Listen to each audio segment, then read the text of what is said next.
नमस्कार मैत्रिणो, राणी टेलरिंग क्लासमध्ये तुम्हा सर्वांचे अगदी मनापासून स्वागत करते. तर बघा, इथे आपल्याला लग्नासाठी ब्लाऊज तयार करायचा आहे आणि प्रत्येकीला वाटत असतं की लग्नामध्ये आपला ब्लाऊज खूप सुंदर असा दिसावा. तर इथे काय काय साहित्य लागणार आहे ते तर मी तुम्हाला दाखवलेलंच आहे. आणि मानाची कलोरी हे नाव असं टाईप करून घेतलंय आणि त्याला मी असं पेन्सिलने आखून घेतलंय. जसं नाव आहे त्याचप्रमाणे आखलेलं आहे. तर इथे बघू शकता. तर ते नाव असं लहान मोठं होऊ नये म्हणून एक साईडला बोट पण ठेवलेलं आहे. म्हणजे आपलं नाव आहे ते तसंच राहतं आणि लहान मोठं पण होत नाही. तर बघू शकता मी ते असं पेन्सिलने आखून घेतलंय. तर मी हे तुम्हाला नाव दाखवते. बघू शकता मी हे नेटवरती आखलेलं आहे. हे नाव बघा असं पेपर खाली डार्क घेतलेला आहे. तर याच्यावर पण नाव दिसत नाहीये. तर मी टॅप बंद करून तुम्हाला मी हे नाव कसं आहे ते दाखवते. तर बघा खूप छान असं नाव आखून घेतलेलं आहे. तर इथे आपल्याला साहित्य लागणार आहे. स्टोन लेस, बॉल लेस आणि फॅब्रिक ग्लू. तर आपल्याला बघा जेवढं नाव आहे तेवढ्या मापाप्रमाणे आपल्याला स्टोन लेस अशी कट करून घ्यायची. बघू शकता खालच्या आणि वरच्या नावाला मी अशी स्टोन लेस कट करून घेतलेली आहे. आणि आता बघा ह्या ज्या सरळ लाईनी आहेत त्या आपल्याला आधी कट करून घ्यायच्यात. तर मी 9 जे स्टोन असतात ते 9 स्टोनची एक लाईन अशी तयार करून घेतलेली आहे आणि आपल्याला किती लाईनी आहेत ते मोजून घ्यायच्यात आणि तेवढ्याच आपल्याला लाईनी आधी कट करून घ्यायच्यात. तर बघा मी इथे कट करून घेतलेले आहेत आणि आता आपल्याला हे चिटकवून घ्यायचंय.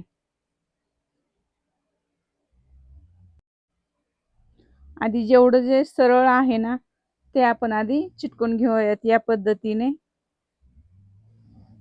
इथे आपल्याला स्टोन लेस अशी या पद्धतीने चिटकवून घ्यायची आणि त्याच्यानंतर आपल्याला बॉल लेस पण आपल्याला चिटकवून घ्यायची. बघू शकता या पद्धतीने चिटकवायची आहे. तर मी ते ग्लू लावून घेतलाय आणि उरलेली बॉल लेस हाताने तुटत नाही त्याच्यामुळे आपल्याला कात्रीनेच तोडावी लागणार आहे. तर कात्रीने माप घेऊन असं व्यवस्थित कट करायचे.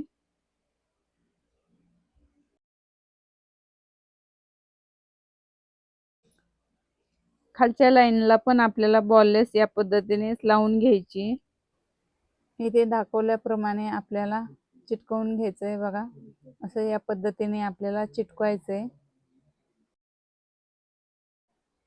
अक्षरांच्या ज्या सरळ लाईनी आहेत आणि आपण ज्या स्टोन लाईन कट करून घेतल्यात त्या आता आपल्याला चिटकवून घ्यायच्यात.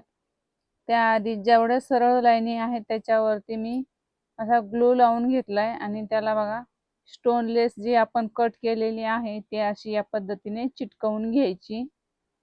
तर मी सरळ ज्या लाईनी आहेत त्या सर्व लाईनी आधी चिटकवून घेतलेल्या आहेत. तर मी ते खाली न्यूजपेपर घेतलेला आहे. तर तो का घेतला आहे कारण आपण जेव्हा ग्लू लावतो तेव्हा नेट असल्यामुळे तो खाली जातो. तो खाली जाऊन खराब होऊ नये म्हणून आपल्याला असा न्यूजपेपर घ्यायचा आहे. तर बघा न्यूजपेपरला पण असा चिटकलेला आहे. त्याच्यासाठीच आपल्याला हे न्यूजपेपर खाली घ्यायचा आहे आणि डार्क घ्यायचा आहे म्हणजे डार्क कलरचा जेणेकरून आपल्याला त्याच्यावरती नाव दिसेल. आणि आता नंतर एक एक अक्षर आपल्याला असं ग्लू लावून चिटकवून घ्यायचंय.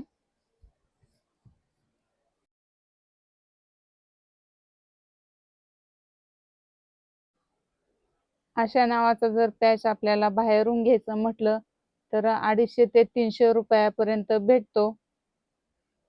लग्नाचे खूप सारे ब्लाऊज होते शिवायला म्हणून मी पण म्हटलं होतं की बाहेरूनच पॅच आणून लावू. पण त्याची प्राइस खूप जास्त होती आणि ह्याला आपल्याला 50 ते 60 रुपयापर्यंतच खर्च येतो. म्हणून मी म्हटलं की आपलं घरच्या घरीच हा पॅच तयार करावा आणि तुम्हाला पण हे कसं तयार करायचा हे सांगावं. तर तुम्ही पण या पद्धतीने नक्की तयार करा.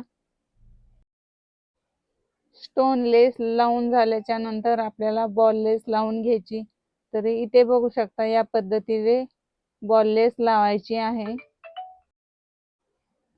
तुमचा वेळ जास्त न घालवता मी इथे सर्व स्टोन लेस लावून घेतलेली आहे. म्हणजे पूर्ण लावून घेतले आहे ते मी शूट केलेलं नाहीये. आणि आता आपलं पूर्ण नाव तयार झालेलं आहे. तर इथे बघू शकता आणि आता ते ब्लाऊजला कसं लावायचं ते पण मी तुम्हाला दाखवणार आहे. तर मी ते पूर्ण ब्लाऊज शिवून तयार करून घेतलेला आहे आणि आता आपल्याला पॅच लावायचा आहे. तर इथे बघू शकता मी जेवढं नेट लागतंय तेवढंच ठेवलेलं आहे. म्हणजे थोडं जास्तीचंच घ्यायचंय. असं या पद्धतीने आपल्याला आधी ते नाव सेट करायचं आहे आणि हलवू नये म्हणून आपल्याला बॉलपिना लावून घ्यायच्यात. तर बघू शकता मी या पद्धतीने इथे बॉलपिना लावून घेतलेले आहेत. ब्लाऊजचा जो गळा आहे त्याच्यामध्ये आपला पॅच अगदी परफेक्ट बसलेला आहे आणि आपल्याला पॅच तयार करण्याच्या आधी गळ्याच्या मध्ये व्यवस्थित बसतोय का हे चेक करायचं आहे आणि नंतरच पॅच तयार करून घ्यायचा आहे. तर ते मी आधी चेक केलं होतं. तर मी ते सुईमध्ये 4 पदरी धागा ओवून घेतलेला आहे आणि असे थोडे मोठे-मोठे टाके घेत आहे. कारण लग्न झाल्याच्या नंतर हा पॅच काढायचा आहे. इतरही कार्यक्रमात हा ब्लाऊज घालता आला पाहिजे म्हणून मी नुसता वरतूनच पॅच लावलेला आहे. तर तसं तुम्ही पण करू शकता.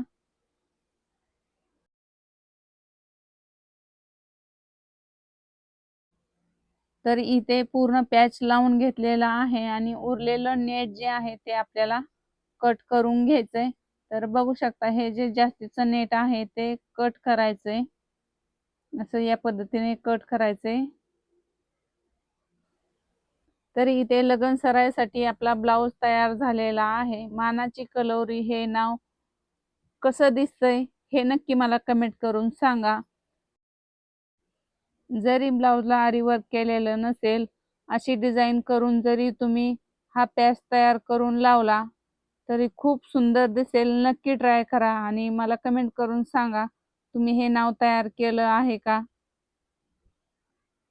याच्यामधलं तुम्हाला थोडं जरी शिकायला भेटलं असेल, तरी एक लाईक नक्की करा. व्हिडिओला लाईक करा, शेअर करा आणि असेच डिझाइन शिकण्यासाठी, असेच वेगवेगळ्या टिप्स शिकण्यासाठी माझे चॅनल नक्की सबस्क्राईब करा.